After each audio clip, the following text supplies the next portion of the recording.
ஏப்பா, என்னது இது மூட்டை? எதுவும் வியாபாரத்துக்கா? எந்த வியாபாரத்துக்கு? சோளம் தலைவரே, வீட்டுல கொண்டு போய் வைக்கலாம், மழைக்குள்ள வந்தா நனைஞ்சு போயிடும்ல.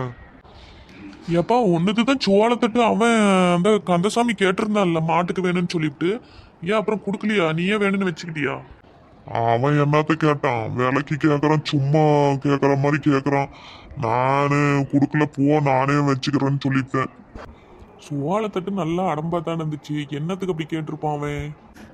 அவன் என்னத்த கேட்டான்? அவன் என்ன வச்சுக்கிறதுக்காக கேக்குறான்? அப்படி சொல்லி விலையை குறைச்சு விட்டு போயிடலாம்னு தான். அதுவும் நானாவும் அவன்கிட்ட சொல்லலையே. அவனே தான் அன்னைக்கு ரோட்டாண்ட நேர்பட்டுக்கிட்டான். இந்த மாதிரி பால் மாடு இருக்குது, எங்கன்னா தட்டு இருந்தா சொல்லுங்க தலைவரை, வாங்கி போடணும், பிள்ளை இல்லை அப்படின்னு சொல்லி சொன்னான்.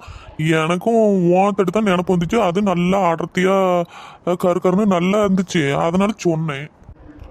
ஆமா, அப்படித்தான் சொன்னான். நீங்க சொன்னான்னு தான் வந்து பார்த்தோம்.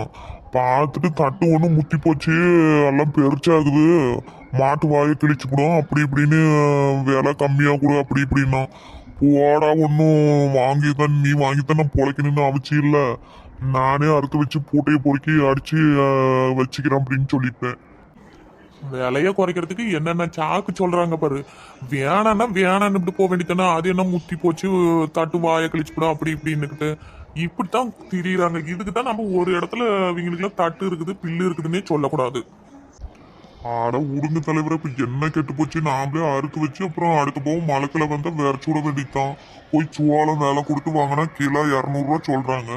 இப்ப காய வச்சு வச்சிருந்தா நம்மளே அப்புறம் விரைச்சு விட்டுக்கலாமா? என்ன போச்சு?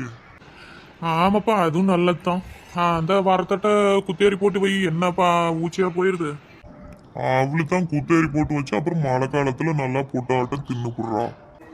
எம்மா, ஏணி வாங்கிட்டு போய் எம்புட்டு நாள் ஆகுது, இப்பதான் கொண்டாட நினப்பு தெரியுதா? நானும் வருவீங்க வருவீங்கன்னு அண்ணாடத்துல இருந்து உக்காந்துட்டுக்கிறேன்.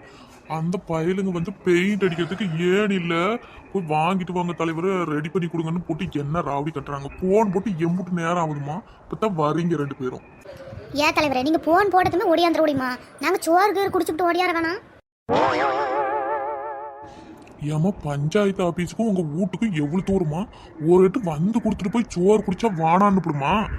எம்புட்டு நேரமா பயலுங்க சும்மாவே உக்காந்துக்கிறாங்க தெரியுமா? ஏன் தலைவரே, ஏன் இல்லாட்டி அந்த கீழ் சவத்துல அடிக்க சொல்ல வேண்டியதானே, மேலேயே தான் அடிப்பானுங்களாமா? ஏமா, அவனுங்க எப்படி ஏமாத்தலாமேன்னு உக்காந்துட்டு இருக்கிறாங்க, அதுக்கு தகுந்த மாதிரி நீங்களும் இம்புட்டு நேரம் பண்ணிவிட்டீங்க. சரி சரி கொண்டாங்க. ஏமா நெட்டவள்ளி, அந்த ஏனிய நீ ஒரு பக்கம் பிடிச்சிக்கிட்டு வந்தா சட்டுனா கொண்டுட்டு வந்து சேர்த்தலாம்ல. ஒரே ஆளு தூக்கிட்டு வர்றதுக்கு சிரமம் தானே. நீ கொடையை பிடிச்சிக்கிட்டு வர நேரம் அதை தலையில வச்சுக்கிட்டு வரலாம்ல. ஐயோ தலைவரே, அதுக்கு இல்லை, எனக்கு தலை மேலே கொஞ்சம் வெயிட் வச்சாவே தலைவலி வந்துடும் பார்த்துக்கிடுங்க. அதனால தான் அக்காவே நானே தூக்கிட்டு வந்துடுறேன், நீ வா சும்மா கூட மட்டும்னு சொன்னாங்க. சரி, நாம் தானே அன்னைக்கு பணங்காய் வெட்டுறதுக்கு பஞ்சாயத்து ஆஃபீஸ்லேருந்து ஏணி எடுத்துகிட்டு வந்தோம், ஒடியா ரெண்டு பேருமே போய் கொடுத்துட்டு வந்துடலாம் அப்படின்னு அக்கா கூப்பிட்டாங்க. சரின்னு விட்டு நானும் ரொம்ப வெயில் ஆகி போச்சுன்னு இப்படி கொடையை எடுத்துகிட்டு வந்தேன். நீங்கள் என்ன போய் வெயிட்டு தூக்க சொல்கிறீங்க பாருங்கள். அந்த பெயிண்ட் அடிக்கிற பயலுகளையே ரெண்டு பேர்த்த அமுச்சு விட்டா வந்து தூக்கிட்டு வர மாட்டாங்க. நீங்கள் எங்களையே போனை போட்டு தூக்கிட்டு வர சொல்கிறீங்க. அம்பிட்டு வேலை கற்றுக்கிட்டு இருக்கிறீங்க தலைவரே நீங்கள். ஏம்மா, அவனுங்க ஒரு வேலை கேட்க மாட்டேங்கிறானுங்கம்மா. நாங்க வந்துக்கிறது பெயிண்ட் அடிக்கிறதுக்கு தான், மற்ற வேலையில நீங்க தான் பண்ணி கொடுக்கணும் அப்படின்னு என்னையே மிரட்டுறாங்க. நான் என்னத்தான் பண்றது? ஒரு ஆளு கடந்துக்கிட்டு அல்லாட முடியல என்னால. நானும் அப்படித்தான் சொன்னேன், எப்ப ரெண்டு பேரும் போய் எடுத்துட்டு வாங்கல, இப்படி சும்மா உக்காந்துக்கிற நேரம்னு சொன்னா அதெல்லாம் முடியாத தலைவரை. எங்க வேலை பெயிண்ட் அடிக்கிறது மட்டும்தான், நீங்க தான் மற்றதெல்லாம் வாங்கிட்டு வந்து தரணும், நாங்களாம் போக மாட்டோம் அப்படின்னு உக்காந்துக்கிட்டு போனை பார்த்துக்கிட்டு இருக்கிறாங்க. இப்ப இருக்கிறவங்க எல்லாம் நம்மளையே மிரட்டுறாங்கம்மா. என்னத்த நம்ம அவங்க கிட்ட போய் சொல்றது? அவங்க சொல்றது சரிதானே தலைவரே, அவங்க என்ன வேலையா வந்தாங்களோ அதை மட்டும்தான் பார்ப்பாங்க. அப்புறம் நாம சொல்ற வேலையை செஞ்சுக்கிட்டு தான் அவங்களுக்கு என்ன சம்பளமா வரும்? சரி, நாங்களே போய் வச்சிடறோம், நாங்க தானே எடுத்துட்டு போனோம், விடுங்க. சரிம்மா சரிம்மா, ரொம்ப சந்தோஷம். கொஞ்சம் சட்டுனா வாங்க, அவங்க ரொம்ப நேரமா சும்மாவே குந்திக்கிட்டு இருக்கிறாங்க. சரிப்பா, நான் வாரேன். ஏனிக்காண்டி தாங்க உக்காந்துக்கிட்டு இருந்தேன். சரி தலைவரே, நான் என்னமோ நினைச்சுக்கிட்டு ஒத்தையில உக்காந்துக்கிறீங்களேன்னு. சரி வாங்க வாங்க. எப்பா, இந்த பொம்பளை கொடை இல்லாம நடக்காதான். இது பண்ற அலப்பறம் இருக்குத தாங்க முடியல. அத சொல்லியும் ஒரு தப்பு இல்ல, அடிக்கிற வெயில் அப்படி. சரி, நம்மளும் போவோம்.